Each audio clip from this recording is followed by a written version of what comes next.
We go. Hi, everybody. Thank you so much for the great attendance today. I'm super excited. I've got so many questions that I'm not even going to be allowed to ask them all. So I'm hoping I can pester Alex in the future. Um, we're just going to dig right in. Alex, welcome.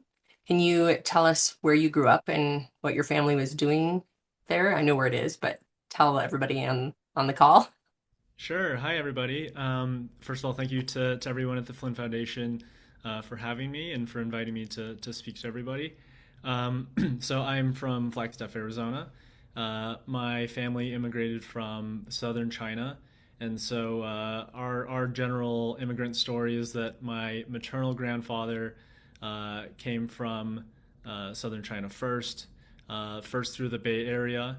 Had a couple friends from the village he's from who said, "Hey, we're going to start a restaurant. We heard that there are a lot of people moving to this small town called Flagstaff, Arizona, and so we're going to go open a Chinese restaurant because we know some friends who are already there." So that's how my grandparents got there. They had my mom, and then she went back to China at a certain point and met my dad there. And my dad has a very dramatic story. So he also grew up in southern China and was growing up during the Cultural Revolution and was sent to a labor farm when he was supposed to be graduating from high school. And he escaped by swimming to Macau and then had friends take him on a boat from Macau to Hong Kong.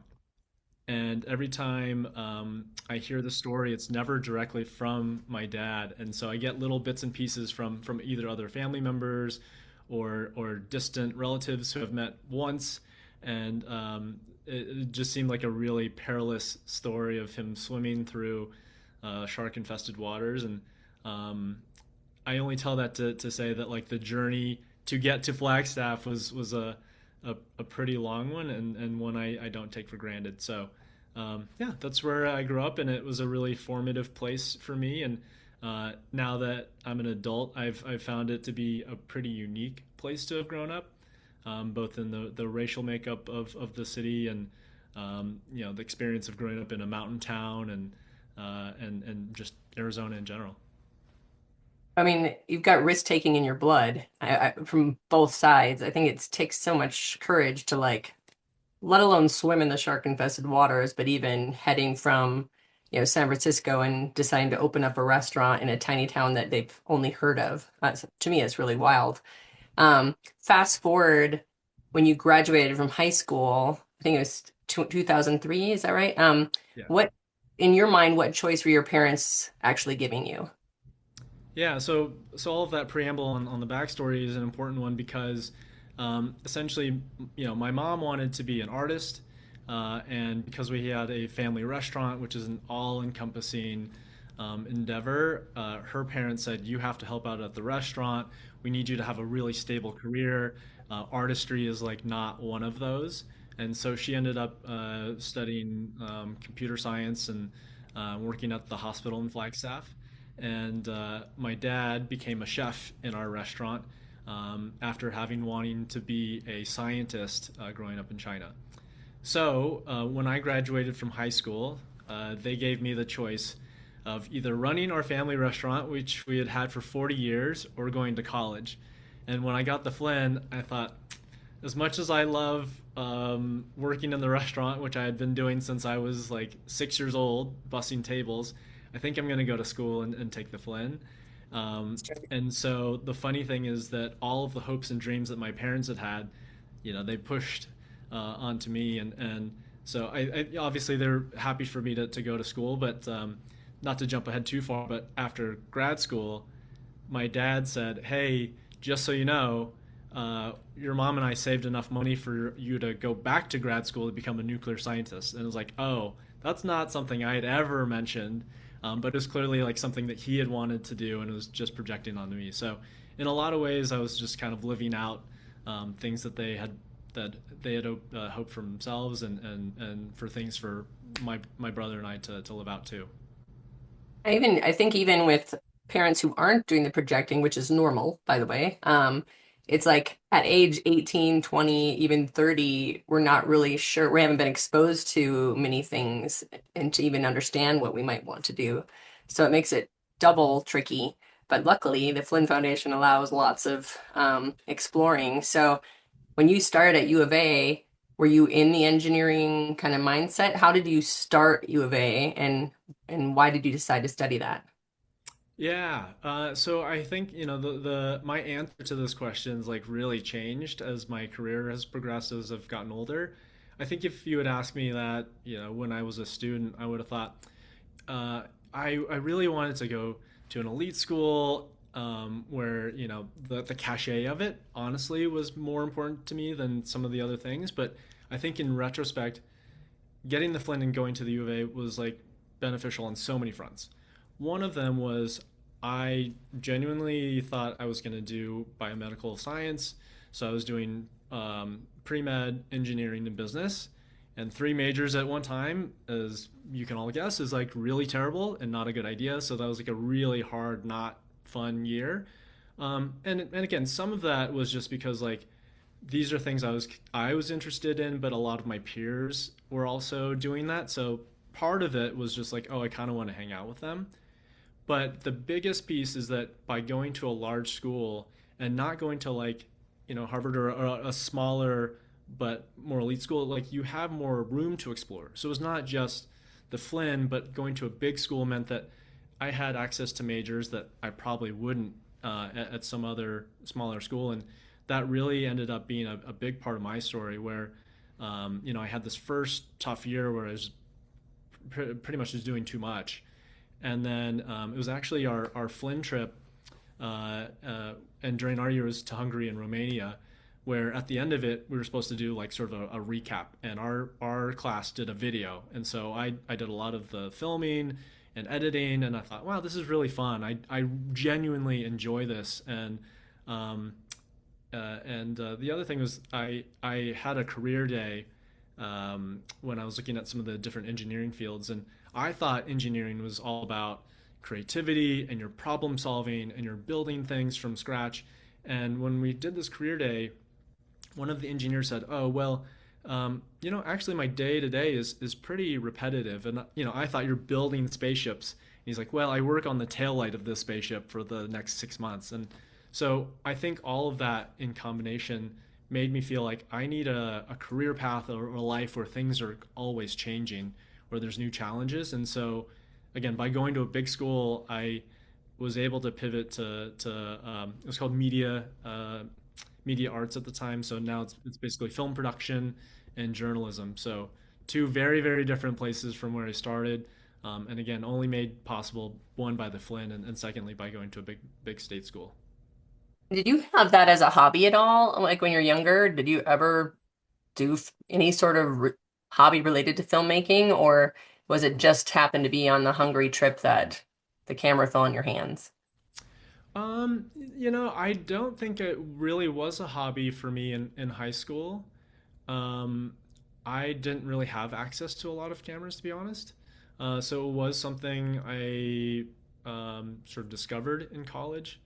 Um, and yeah, again, I think it was just a lot of exploration and trying new things and finding something that I enjoyed at that time.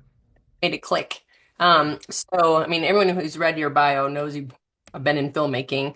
I'm curious if you could take us from like graduation to first real filmmaking job, because I think you explained to me it was freelancing first, and I think freelancing can be very attractive to some people, and it can be an absolute terror-filled outcome to others, because there is a lot of risk taking, and when is your next job? So, could you talk about that a little bit?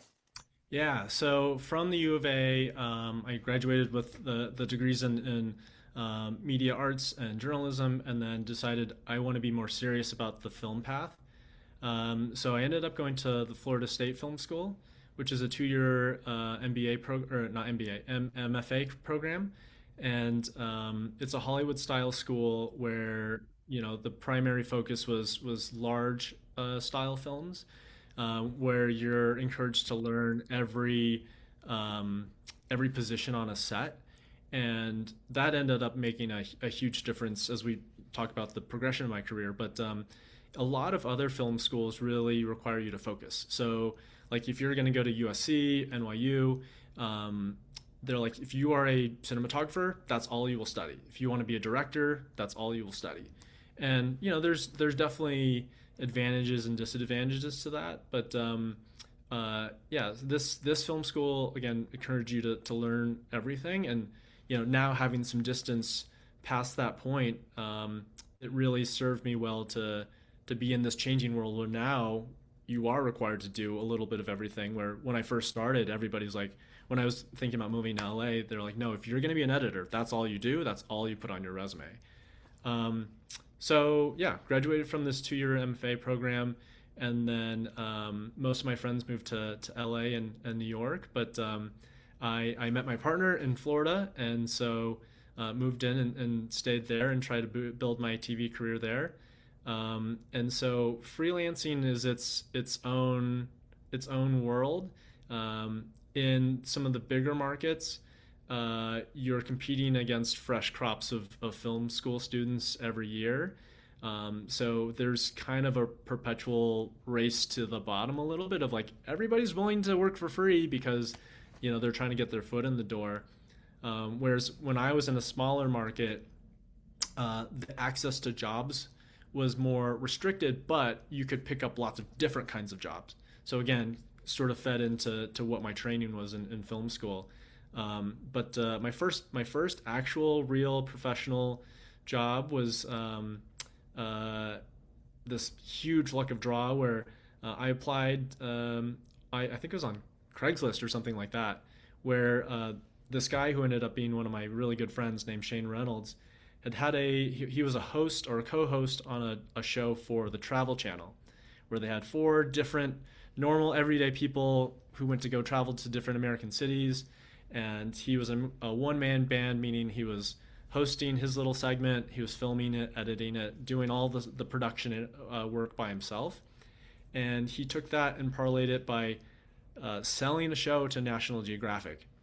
And so I saw this listing on Craigslist where it was like, hey, I'm working on a new show. I want to start hiring professional staff. And it was just this kind of vague post. And I applied and met with him. And he's like, yeah, the full story is I have a new show on National Geographic.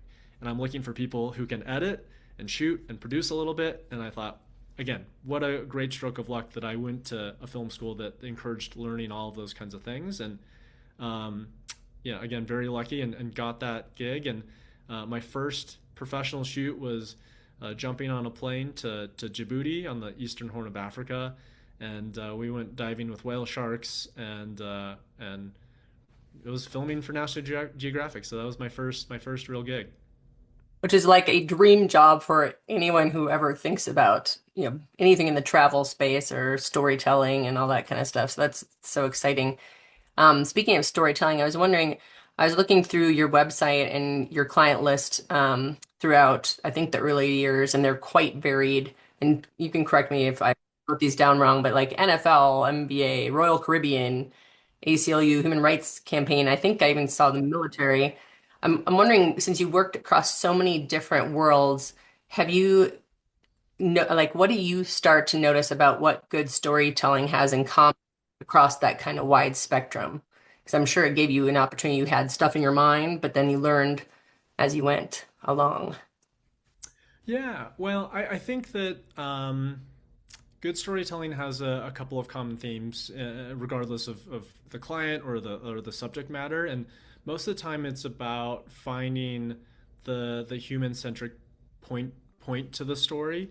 So when you're doing a story about, for example, when you brought up the NFL Network, that was a show called Football Town. We were filming in Valdosta, Georgia, and following a couple of like high school prospects.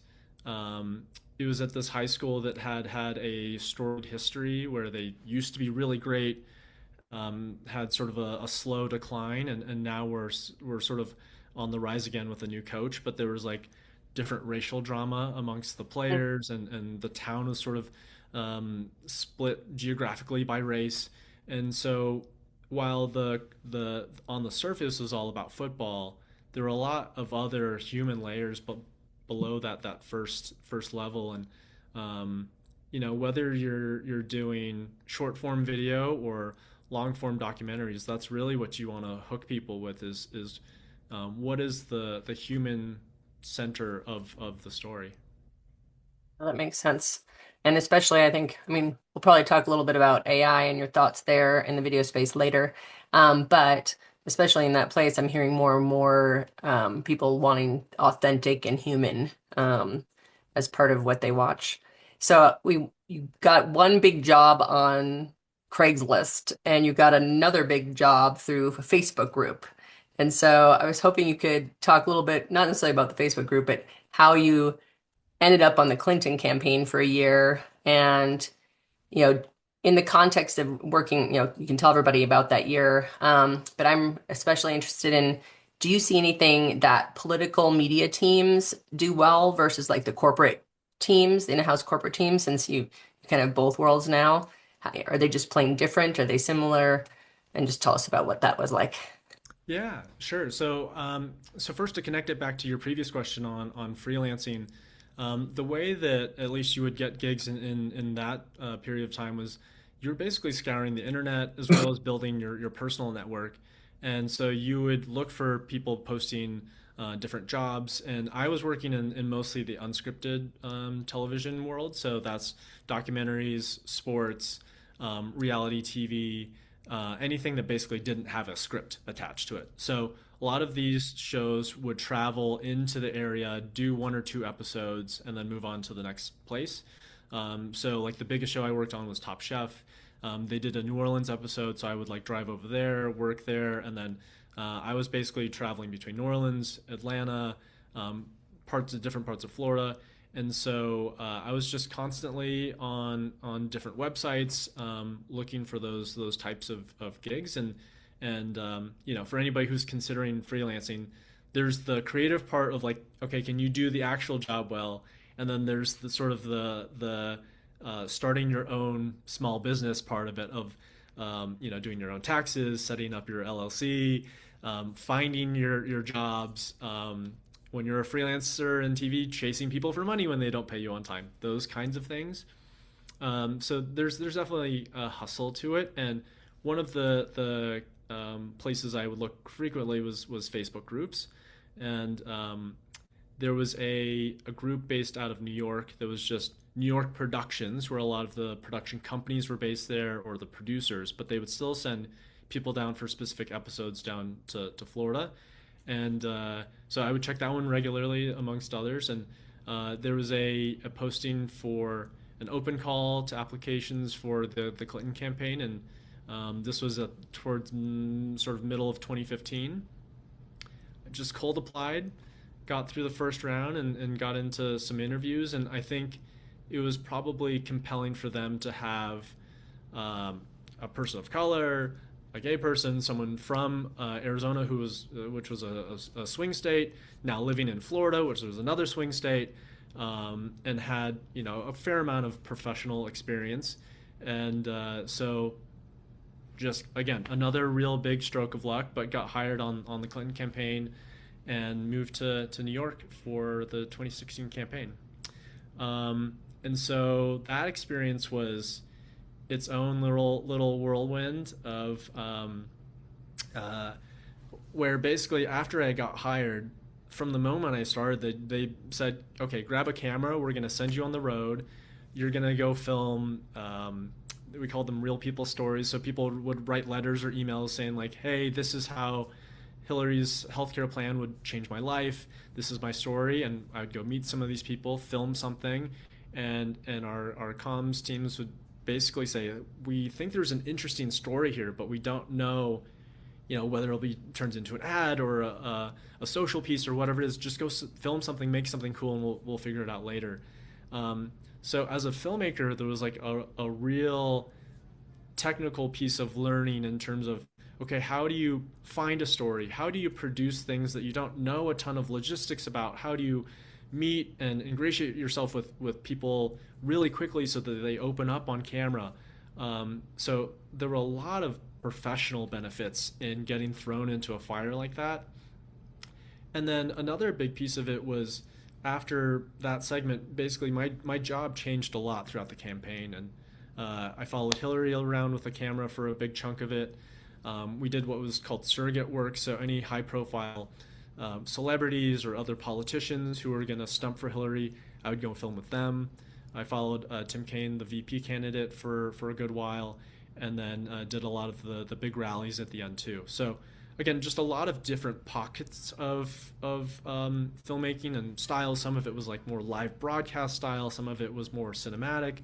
So that was a really challenging way to expand my skill set. But the one of the other real big lessons I learned was how to be a professional in the video production space around really high profile people, which again will serve me in my later parts of the career progression.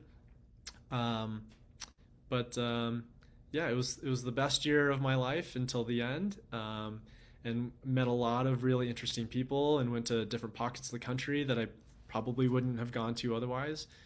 So just a real valuable learning lesson on many fronts. Well, what was the day like after the best year of your life? So after the election and the results, what was your next day? What did that look like?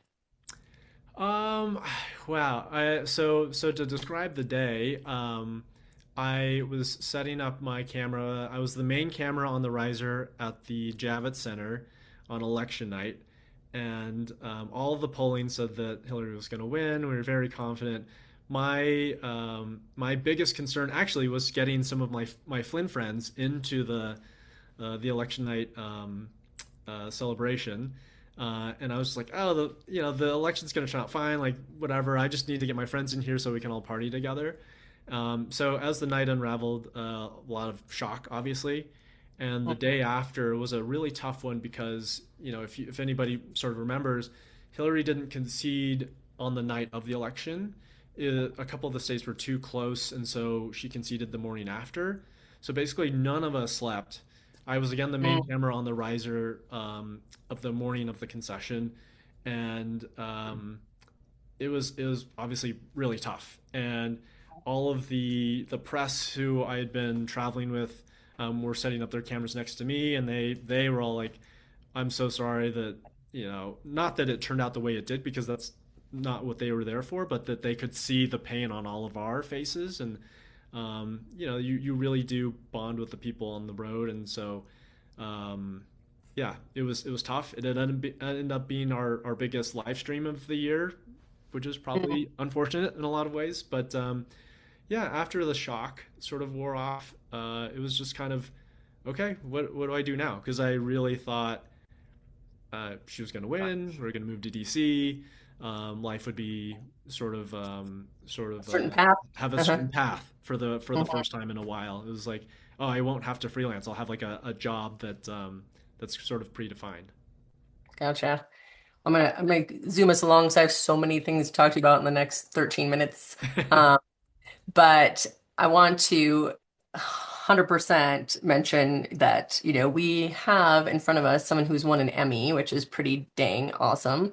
Can you tell us a little bit how you ended up in San Francisco?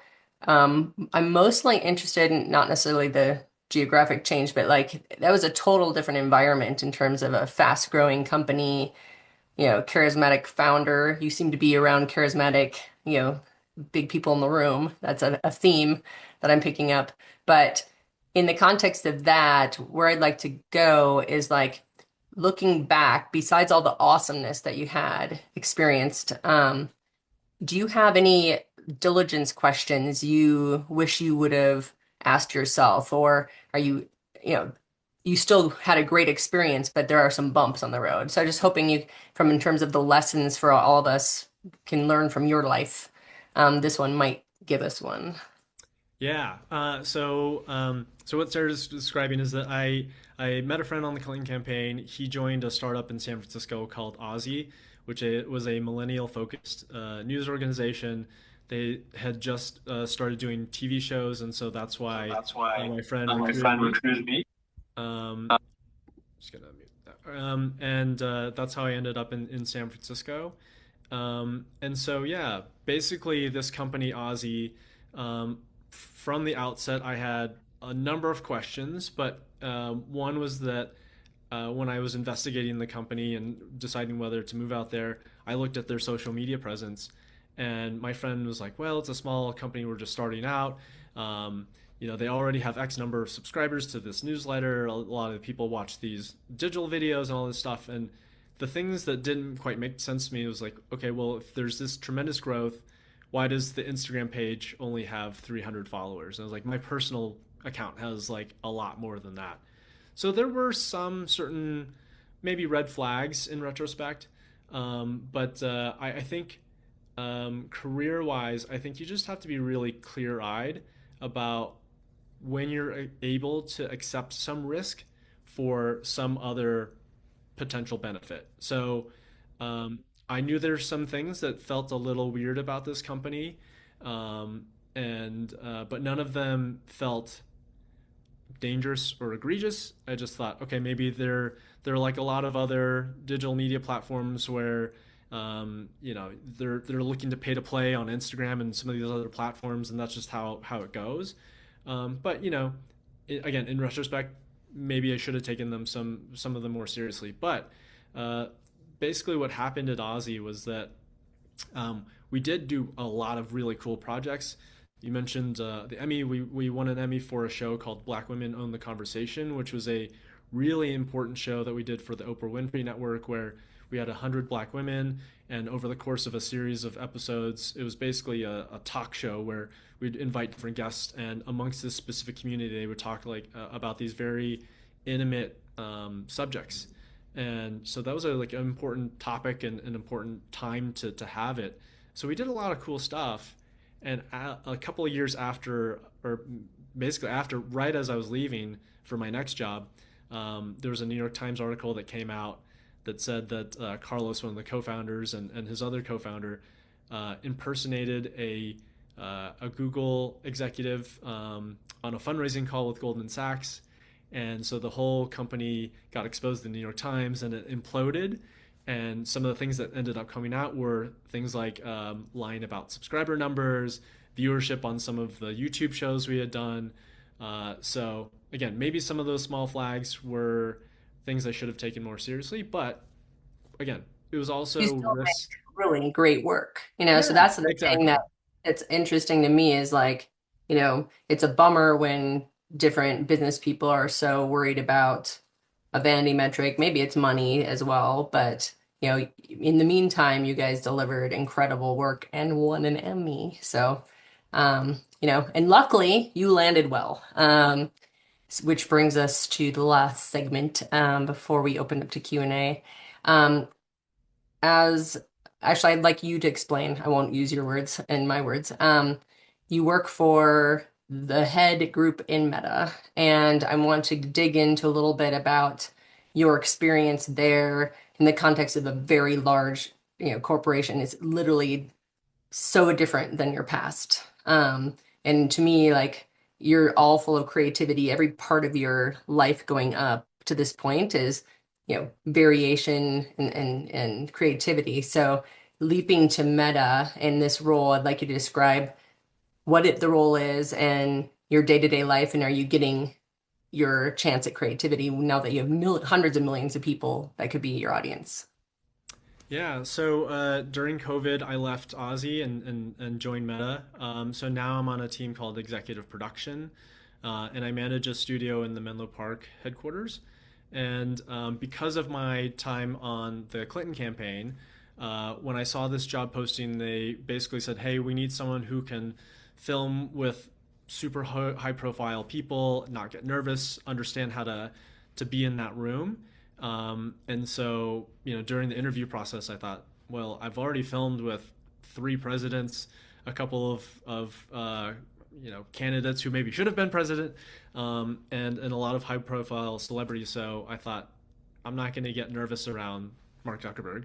But that is the job now. Is our team has a pretty wide scope of doing live events, live broadcast, video production, still photography, and podcasts for Mark and his direct reports.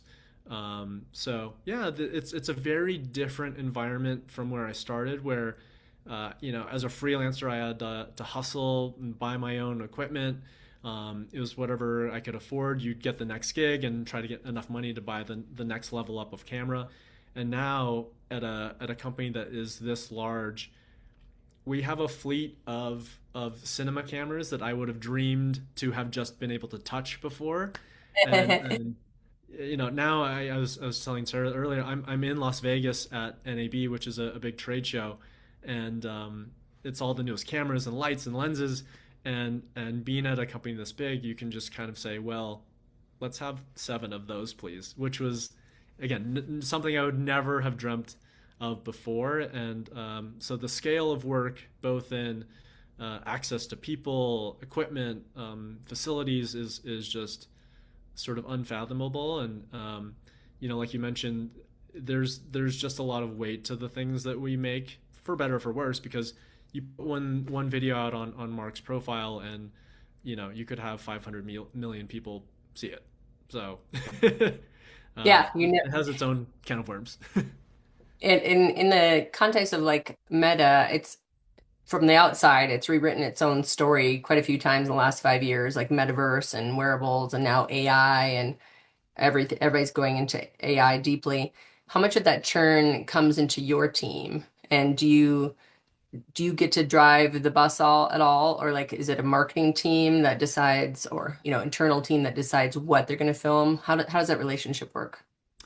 Yeah, so I think kind of two pieces to that question. One, there's tons and tons of churn. So I've been at Meta for 5 years. I feel like I've had 5 different jobs. The current one is all about AI. We're tracked on how much we use it. I think it's interesting. My brother works at a large bank, and he was like, "Oh, we're starting to experiment with AI. It's really fun, and it's moved so fast." I was like, "Oh, let me tell you, we are probably a year ahead of you because we're expected to basically try all the different AI tools that are out there. Meta's bought a few companies, and so we're definitely right at the forefront of using the tools. I think it has made a lot of things easier. I think some of it, to be honest, you're checking a box to say like I've tried it. It actually makes some things a little bit more work intensive, but some tools will fall away as we sort of pick and choose. Um, but yeah, I think lots of lessons to learn at a place like this. Some of it is learning what you do or what you don't like, which is also really valuable. But yeah, just it's a place where things are constantly changing, which is what I had asked for when I was What you like, yeah. picking up a major in college. So when you get in a room with your counterparts at different big tech companies, and I know you've been on panels and stuff like that before, what do you believe is the hardest problem you're all trying to solve right now? Like this year, is there a thing that you're focusing on? Well, yeah, I mean, certainly AI is one of the major topics for anybody who's doing video production on the corporate level. It's how do you use AI to make things easier or with fewer resources, fewer people, if we're being honest. And so that's certainly a topic, but not one that I find all that fun or interesting. I think the more creative one is how do you again find those human stories when you're telling it from a corporate lens, and how do you make things that don't feel soulless, Hmm. or how do you translate some very wonky cloud-based SaaS company into something that people want to hear or care about. So I think that's the more interesting question. Gotcha. All right, so I have time for one more question before we call it quits. If a current Flynn scholar or any of us who are alumni, because we all seem to change our careers and run into hiccups, if anyone came to you anxious about not having a plan, what's the one thing you'd tell them? So I think one of the things that worked really well for me, especially in college, and again, it was a major advantage of going to U of A, is being able to explore and find maybe if you have the capacity, do 2 majors. That's what I told all of my cousins who are a little bit younger is like if you can pair 2 things, especially if they're sort of opposing or opposite or very different fields, I think that sets you up to have a multitude of options in your career. And I think as careers will certainly change in the future, but especially with AI, where nobody sort of understands how that's going to affect the world. Being able to pivot and do multiple things will set you up uh, really well in the future.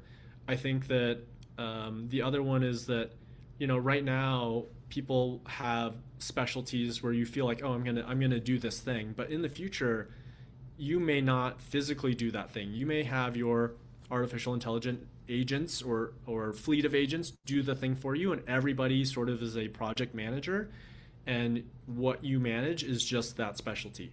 So you may be a radiologist and you have a fleet of AI agents who are going to go scan every radiology thing that you need to look at, and then it flags you the ones that you need to check as a human, and that's your specialty.